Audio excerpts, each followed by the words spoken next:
Good morning! How are you? Here, we are going to consider the following functions. F of x is equal to x minus 5, and we have g of x, which is x squared minus 1. And we are going to implement a operation for composite functions. So let us have this first form. We have f of g of x. The symbol here is not O, but it's actually a smaller circle which corresponds to composite functions. When you say composite functions, this means, or this is just the same as f of g of x. Take note that if you have f of 2, you will be substituting 2 to our original f of x function. If it's f of 3, it's the same thing.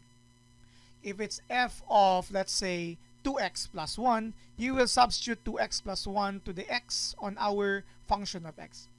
In this case, you are substituting the entire function of g to the x variable of our function of x.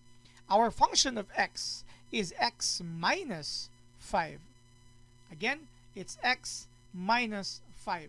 But instead of x, you will be using the entire g of x. And whenever we have composite processes like this, I'm always encouraging you to use parentheses, regardless of whether it's the operation before it is positive or negative.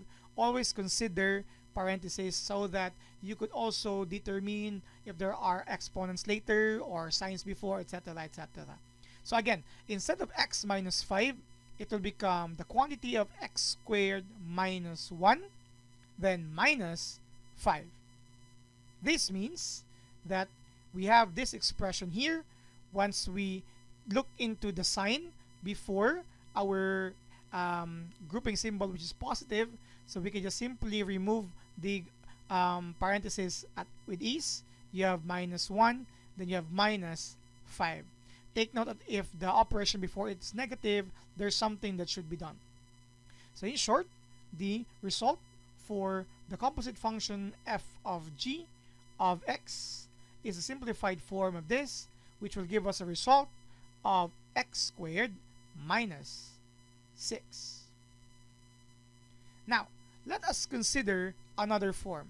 What if g of f of x? This means we are actually solving for the g of f of x. Using the same concern, we will be using the entire function of x as our new substitution for the g in our g of x rather. Our g of x is x squared minus 1, but it will not be g of x, x squared anymore. Okay? The x squared becomes this form. We will be taking the square of x minus 5, and then before we subtract minus 1.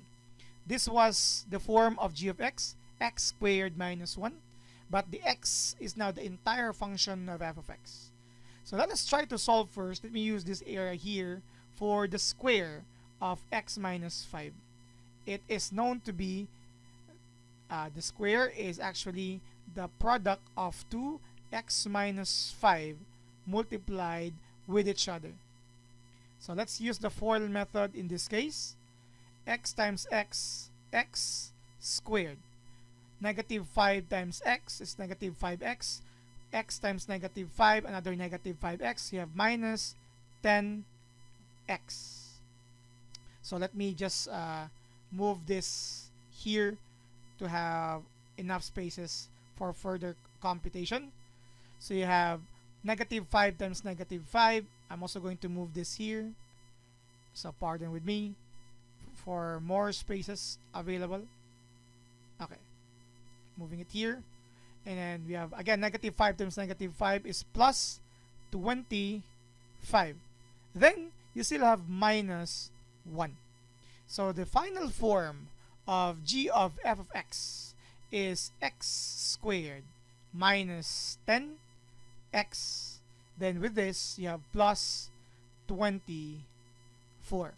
Notice the two results. They are not the same because the functions g and f are not the same as well. So this is how we solve composite functions. That's all for today.